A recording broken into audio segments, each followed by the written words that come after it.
Haleluya, puji nama Tuhan, salam sejahtera di dalam kasih kita Tuhan Yesus Kristus. Senang sekali berjumpa lagi dengan Bapak Ibu dalam Renungan 79. Keluarga Jemaat GPD El Shaddai Magelang diberkati selalu di dalam Tuhan. Amin. Puji nama Tuhan, mari terus alami pembaharuan di dalam Tuhan setiap hari. Kita akan melihat pembacaan kita pada saat ini terdapat di dalam Markus 12 ayat 41 sampai ayat 44. Saya bacakan firman Tuhan.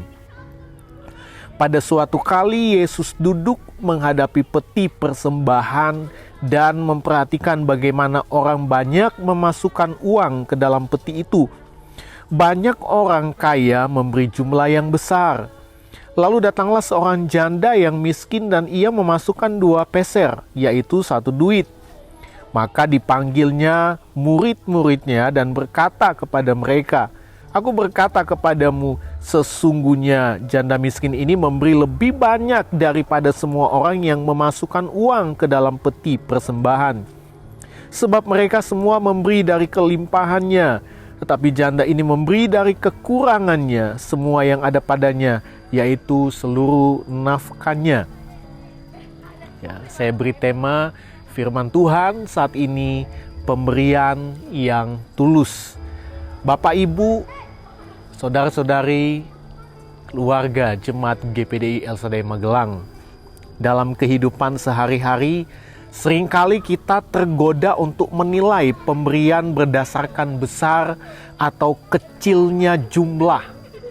Namun firman Tuhan mengajarkan kita untuk melihat lebih dalam, untuk melihat hati di balik setiap pemberian, seperti yang tercatat di dalam perikop ini.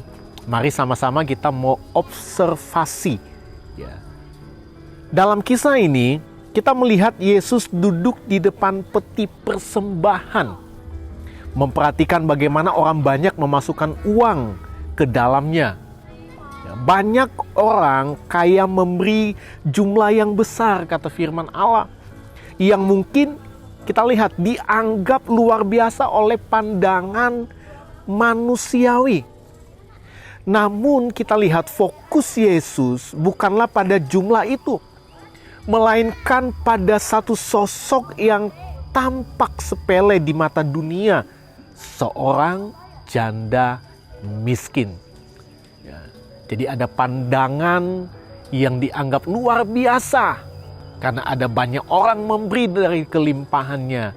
Tetapi fokus perhatian Yesus kepada satu orang, yaitu seorang janda miskin.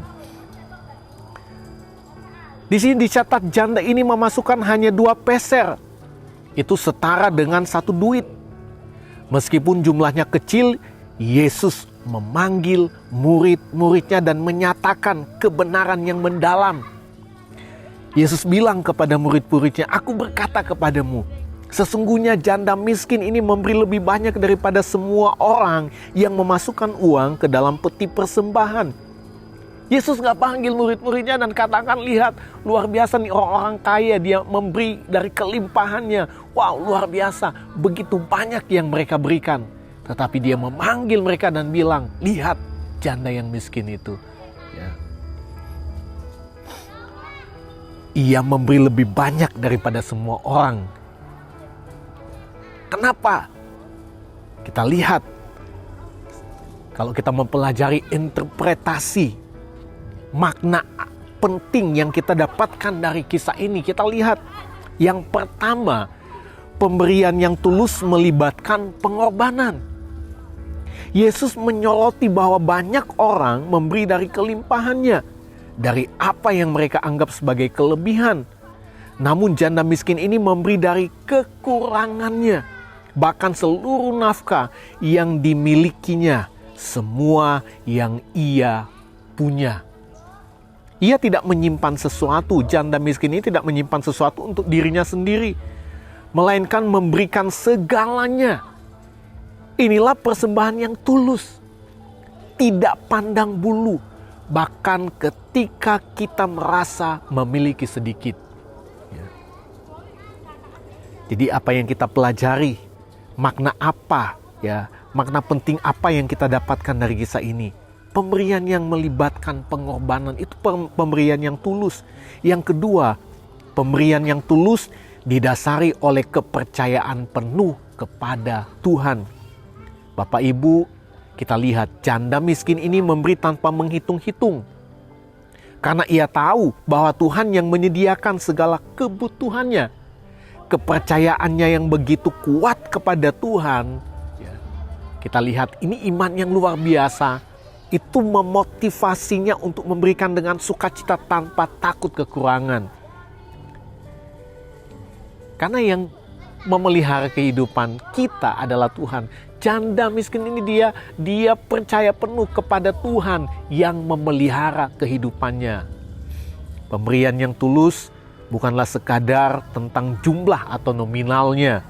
Namun bagaimana kita memberikan dengan ketulusan hati dan kepercayaan penuh kepada Tuhan. Makna yang ketiga kita lihat, pemberian yang tulus melibatkan kerendahan hati. Janda miskin ini tidak mencari pengakuan atau pujian dari manusia, melainkan memberikan dengan tulus, dengan kerendahan hati di hadapan Tuhan. Ia tidak mempedulikan apakah tindakannya dilihat oleh banyak orang atau tidak. Seperti biasanya ada banyak orang yang memberi, yang ingin memperlihatkan, yang ingin dilihat oleh banyak orang supaya apa? Mendapat pujian. Tapi janda miskin ini enggak. Karena ia tahu bahwa pemberiannya hanya antara dirinya dengan Tuhan. Bagaimana sikap hati kita saat kita memberi? Ini menjadi satu pertanyaan dalam hidup kita sebagai jemaat Tuhan. Seperti apa sikap hati kita saat kita memberi? Ada keikhlasan enggak? Ada pengorbanan dalam tindakan kita atau tidak? Ataukah kita terjebak dalam rutinitas memberi tanpa makna? Bapak Ibu, kalau kita mempelajari, kisah ini merupakan panggilan untuk kita mengaplikasikan dalam hidup kita setiap hari. Ketika kita dengar firman Tuhan ini adalah panggilan buat kita. Untuk kita mengaplikasikan, menerapkan itu dalam kehidupan kita setiap hari.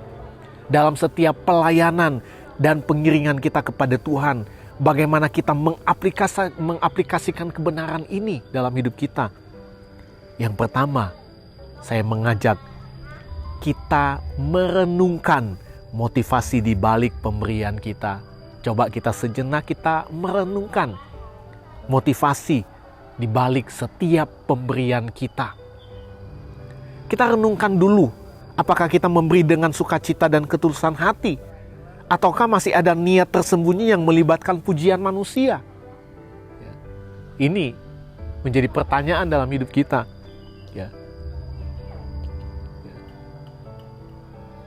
Saya mengajak kita renungkan ini di dalam hidup kita. Renungkan di saat kita memberi. Apakah kita memberi dengan sukacita, dengan keikhlasan, atau karena hanya ingin dilihat oleh manusia, mendapat pujian dari manusia?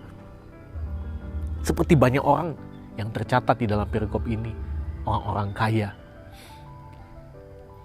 Ya mungkin kalau kita melihat di hari-hari ini, pemandangan seperti itu ya banyak kita lihat di hari-hari ini. Bahkan mungkin di dalam gereja. Kita renungkan, yang pertama renungkan. Kita sejenak merenung, Tuhan apakah saya memberi dengan keikhlasan atau supaya saya mendapat pujian manusia? Kita renungkan. Nah, yang kedua kita lihat, tinggalkan sikap sombong dan kenakan kerendahan hati, supaya apa yang kita perbuat menyenangkan hati Tuhan, termasuk dalam hal kita memberi, berkorban buat pelayanan pekerjaan Tuhan. Ya. Kita tahu bersama, kalau di dalam kehidupan kita, di dalam hati kita ada kesombongan, nggak ada makna apa yang kita lakukan. Dalam setiap pemberian kita nggak ada makna. Kenapa? Karena kita memberi dengan merasa bahwa kita tuh hebat. Kita itu punya semua. Kita berbeda dengan orang lain. Kita nggak sama dengan orang lain. Kita nggak sama dengan janda yang miskin itu. Kalau ada kesombongan, maka sekali lagi saya mau katakan, apa yang kita lakukan buat pekerjaan Tuhan, dalam hal kita mau berkorban, memberi buat pekerjaan Tuhan, itu nggak ada artinya di hadapan Tuhan. Tidak ada makna yang baik, tidak ada nilai-nilai yang baik di dalamnya. Karena atas dasar kesombongan. Tapi kalau dengan kerendahan hati kita memberi, karena kita merasa bahwa semuanya karena Tuhan, kita mendapatkan ini semuanya karena Tuhan, usaha pekerjaan kita diberkati karena Tuhan, maka apa yang kita beri, ya, itu punya nilai yang luar biasa di hadapan Tuhan. Itu sebabnya mari kita aplikasikan ini di dalam kehidupan kita.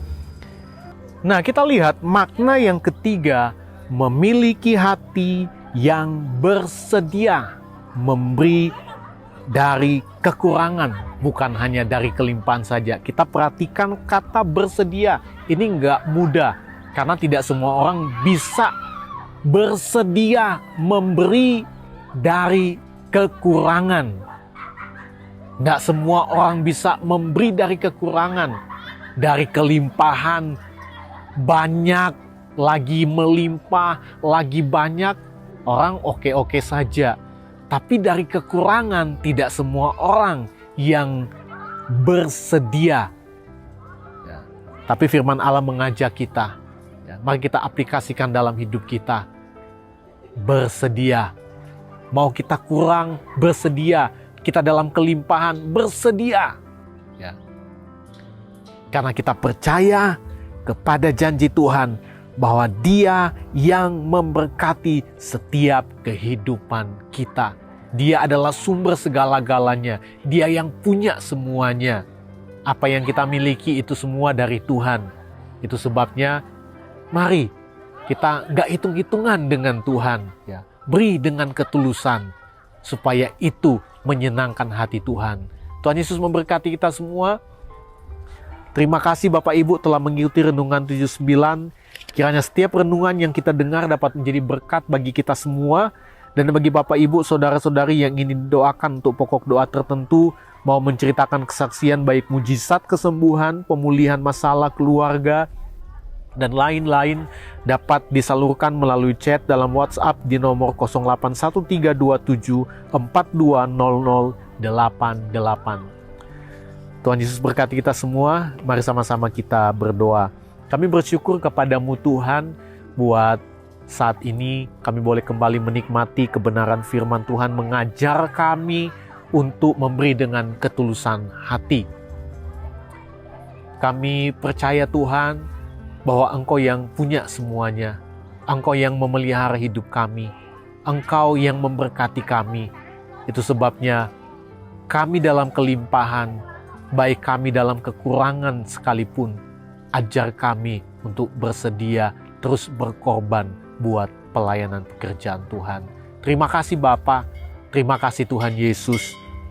Ya Tuhan, tolonglah keluarga jemaat GPDI El Shaddai Magelang melupakan apa yang telah di belakang dan mengarahkan diri kepada apa yang ada di hadapan kami dan berlari-lari kepada tujuan untuk memperoleh hadiah, yaitu panggilan surgawi dari Allah dalam Kristus Yesus. Kami berdoa mengucap syukur. Haleluya.